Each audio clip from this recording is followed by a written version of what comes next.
Welcome to another episode of Chat Sports. How you know? My name's Chad. Take a dive on sports, and welcome to this unprecedented video where I don't normally do videos this time frame, but I'm not seeing a lot of chatter floating out there. It's time to offer my 2 cents. This is about the proposed ASUN-WAC merger to create a football-only conference, and they have other greater aspirations. But before I dive into all this, if you could give me a thumbs up, especially like content provider, really please you two guys, really helps this channel out. You can also subscribe, let you guys review my work, and I'll love you for doing that. Now, maybe subscribe doesn't cost you a dime. That's me providing more time value for you. Now, this broke back on December 9th with Pete Thamel, who was coming up and saying that the ASUN and the WAC are looking to merge their football members into a single conference with aspirations of joining the FBS. Now, there are many obstacles in going over this, but we'll just kind of dive into some of these things as you're aware that Sam Houston, Jacksonville State, both from the WAC and ASUN respectively, will be joining up in 23, and the following season Kennesaw State is leaving the ASUN for Conference USA as well in 24. So there's only going to leave 9 football members only between the two conferences, 4 of them being the WAC, and the WAC's looking to try to stay afloat because they will be struggling to fill a conference because the minimum requirement is 6 for the FCS. That's one of the main reasons why the Big South and Ohio Valley are merging their football conferences together to form one football league. And unfortunately, I think that's the way the FCS is starting to go as more and more teams get plucked and not enough move up from D2. But that's a different story. And the schools being involved will be Stephen Austin, Abilene Christian, Utah Tech, Southern Utah, and Tarleton. And then from the ASUN, Austin Peay, Eastern Kentucky, Central Arkansas, and North Alabama. Also included in this scenario is UT Rio Grande Valley, who has put it on paper that they will be having their first full season in 2025 to make this new league 10 members at that time frame. Now, the goal for this conference is to start playing the 24 with the 9 members, and then looking at trying to do the process to become an FBS league entirely. This has been the goal of both the WAC and ASUN when they both decided to launch their football leagues, of making it to the FBS level. And that's something that hasn't seen whole conferences switch levels since the days of the great split between Division 1, creating the 1A, 1AA. Now, officially, they haven't picked a name yet. Right now, it's just like ASUN WAC football, pretty much what they had in the early days of these two conferences. Didn't have enough, so they merged together and kind of create the AQ7, as it's called. So they get a shot at the playoffs, FCS playoffs, mind you. I like the idea of Western Sun. It combines both names. But who knows if they'll go with that one. Now, their main reason to make this jump, which is normally why a lot of these schools make the jump to the FBS, is a greater certainty in scheduling and recruiting. Yeah, well, because if you're a FBS school, you get a little bit more looked at by potential prospects. And then, of course, when you look at also look to increase the revenue as well, because there'll be more lucrative broadcast contracts dealing with this, and increased guaranteed game revenue because now their games would count towards bowl eligibility, as most of the time, sometimes they're not, and sometimes they are because of how many a FBS program plays in FCS. FBS can only count one FCS win for bowl eligibility. If they play 2, they have to win 7 games. So if these guys move up, that's less FCS schools playing the FBS, which then hampers the FCS programs. It's going to lead a whole new rabbit holes, and we'll see. We get to that a little bit later, but it's just one of those weird things. And then they're already looking at exploring the possibility of expansion I mean, they haven't got this conference off the ground yet. And they were talking about expanding. I mean, these guys got some really massive egos that they think this is going to launch and they're going to be in the FBS. I mean, talking about, with at least 4 high-profile FCS programs.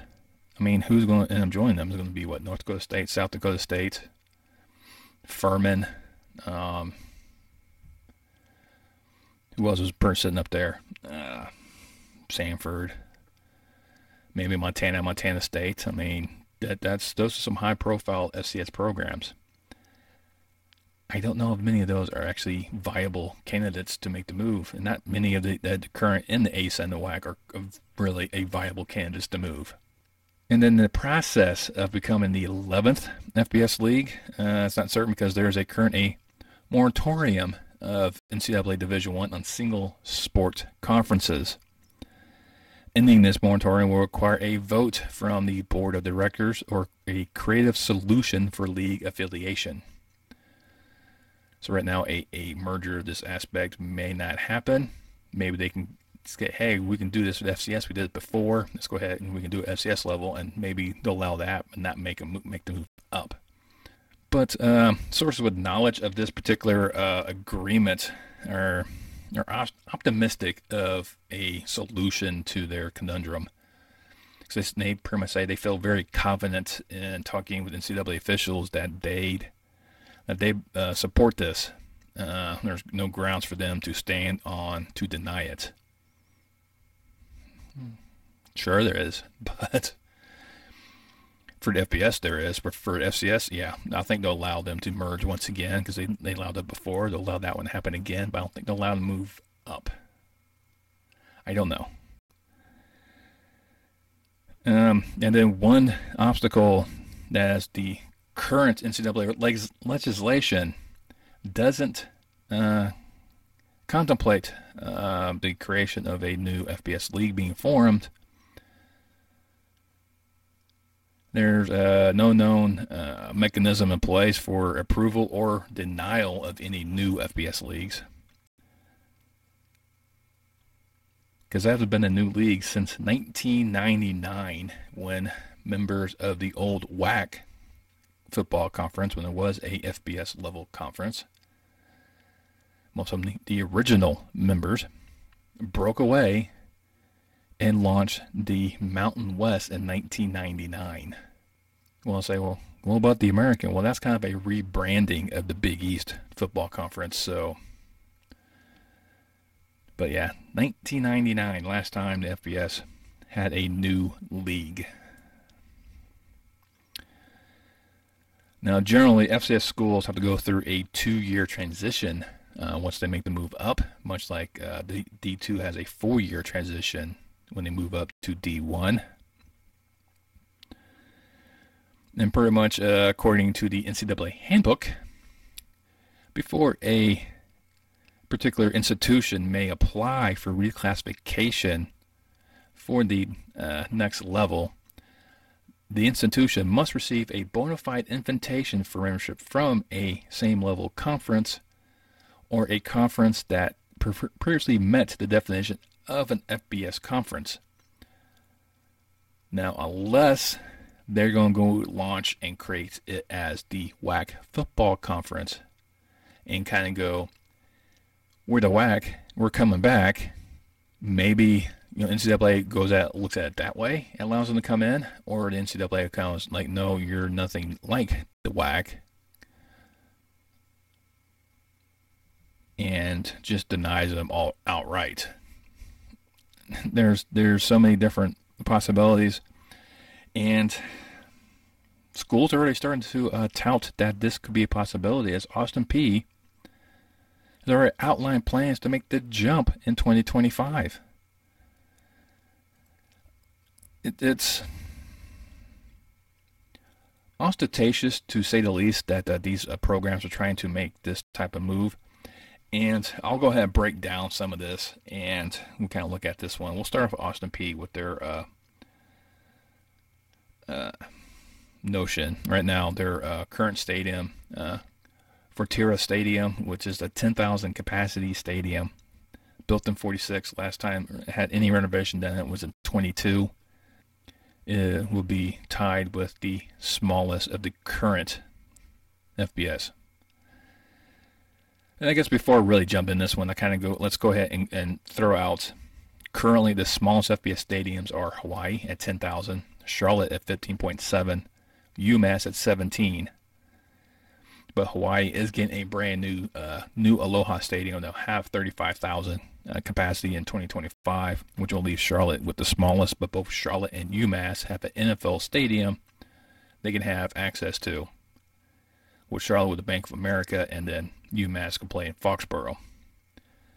Now, when Sam Houston joins in 23, they would then have the smallest capacity at 14,000. Kennesaw State will then, after they join in 25, will have the smallest at 9,500.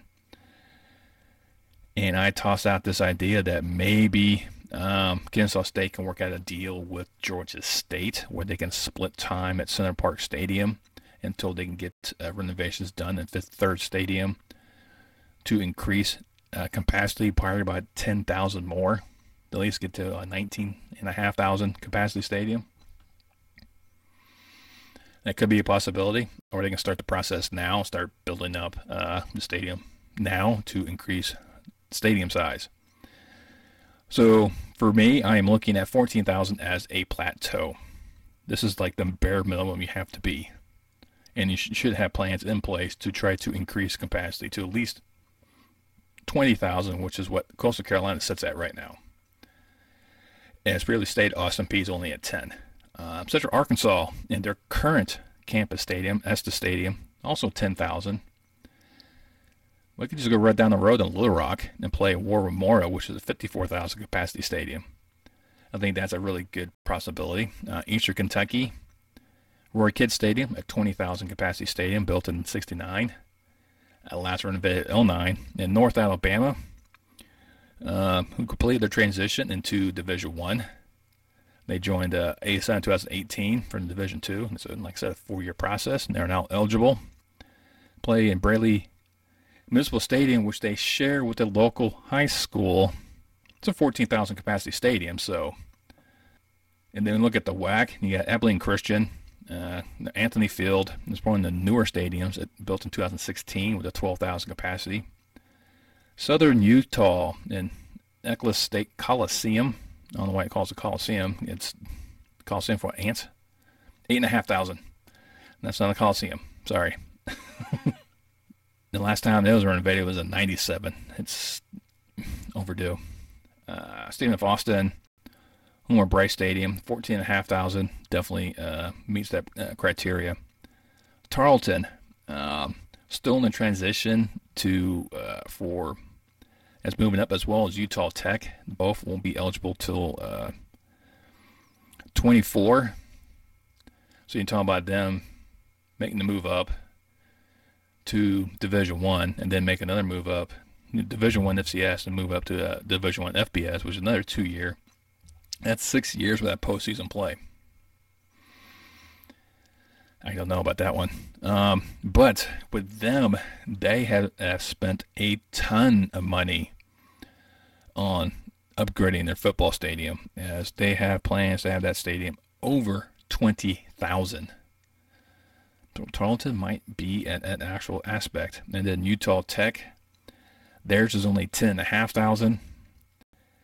And then I kind of skipped over Rio Grande Valley because there's no plans I kept finding that says where they're going to be playing once the team launches. There I found 2 stadiums in that area, in the Rio Grande Valley area of Texas, which is between Edinburgh, where the main campus of UTRGV's at, and then McAllen, which is just right down the road. In Edinburgh, there's HEB Park, which is a soccer-specific stadium built for the local USL club, which sits 9.4. And then you have Veterans Memorial Stadium, which sits 13.5. It was a high school stadium.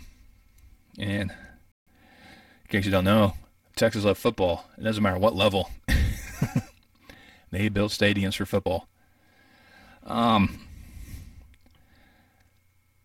So you look at that aspect, and I look at this collection of programs. I only see 3 viable and 1 wild card.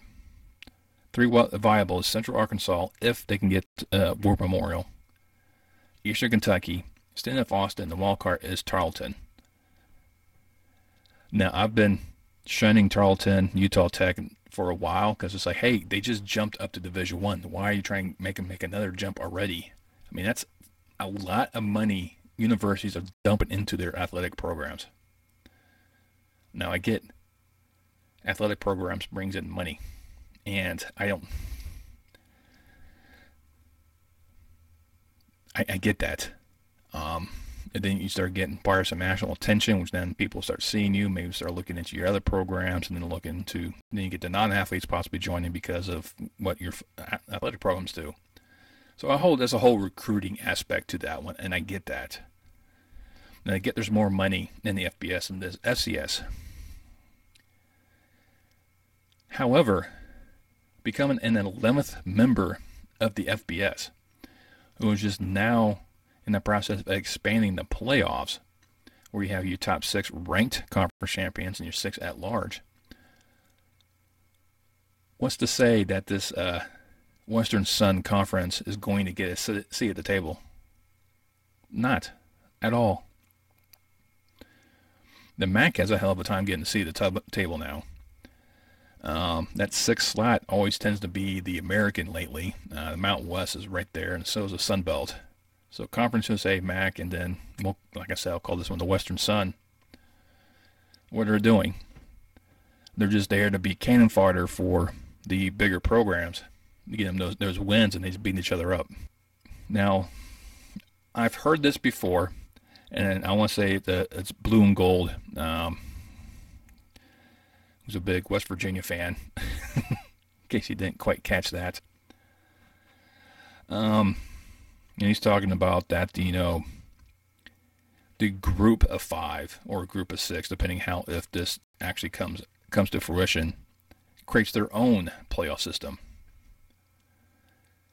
And I'm like, I think in a matter of time frame, that's what's going to happen. Is Division I football is going to be in 4 blocks. We'll have those in a 12-team playoff format. They'll have all the power players in that one, and maybe you throw in one of the group of 5, group of 6, how you want to call it, in there as coming in. Then you have the group that have their own playoff system of 4 possibly. So all their conference champions, what's left, would then battle it out. The FCS has their docket of 24. Maybe now, if less schools available, maybe Florida A&M actually gets in there. That's the biggest snub of this year's playoffs. And then you have your abstainers in the FCS level, so like the Ivy League and the HBCU conferences, which technically have their own title game in the Celebration Bowl. So I don't know. It's a weird path college football is going down. There's also rumors the Big Ten's not done yet. Of course, they're keeping their options open. The Big 12 hasn't signed granted rights past the current one expiring. So once Oklahoma, Texas goes, there's nothing that really keeps that conference together. Pac-12 is still looking for members. There's talks of Colorado leaving, as well as Utah, Arizona State. Talks of Kansas going to the Big Ten. I mean, there's just, and talks of like Oregon, Washington, the Big Ten, Oregon, Washington, the Big 12. I mean, there's just so many different layers that this summer should be very interesting in terms of realignment talks. But back to the point at hand. Do I think a ASUN-WAC merger will be an FBS league? No. I understand that they want to get to that level. I don't see that happening. I see a handful of these programs that could get called up. I've been talking to Central Arkansas and Eastern Kentucky a lot about a lot of my scenarios of upgrades. And I think Conference USA will probably go after those two next. I really do. I think staying with Austin is also on that radar. And for me, I want to say Tarleton, but because they they're still moving up from D2 and they're still transitioning, I think the Conference USA is going to overlook them for the time frame. Maybe in about 10 years or 5 years, maybe they get looked at again. But I think Tarleton's definitely a dark horse in this conversation. But that's just because of the amount of money they are dumping into their football team. I still think North Dakota State, South Dakota State should make the jump now, especially North Dakota State. They've been pretty much a dominant factor for a long time at the FCS level. It's time for them to get new challenges, and the FBS is right there. But who's going to take them? The Mountain West, the MAC, either or, maybe Conference USA. I mean, that's in their name. It's USA. Might as well just go after and be a huge stretch conference. But that's for a video for another time frame. And I really think this Western Sun Conference will happen for the FCS level. I think the NCAA will allow it for that aspect because they've already allowed this type of merger to happen prior with the AQ7 in 2021. And I think they'll allow it to happen here in 2024, but they will block them for going to the FBS because they don't have a conference that is going to accept them. Unless they come up with some working way to work with a Conference USA and then try to split from there. I mean, that's a possibility. But I don't see that happening unless there's a complete collapse of the non-football members and they all decide to leave and go other directions. I don't. There's so many, like I said, there's so many different layers to this one. It's like those choose your adventure books when you were a kid. You leave a wrong pit and you're like, oh, you fell to your death, and you go back a few pages, go back and make the right choice, and you found it, the ruby eye of the snake. So it's just a weird scenario, and I'll say this again. I don't think this will become an FBS league. I know that's their aspirations. That's what they're gunning for. That's what a lot of them are trying to do. But I didn't think Kennesaw State is FBS material.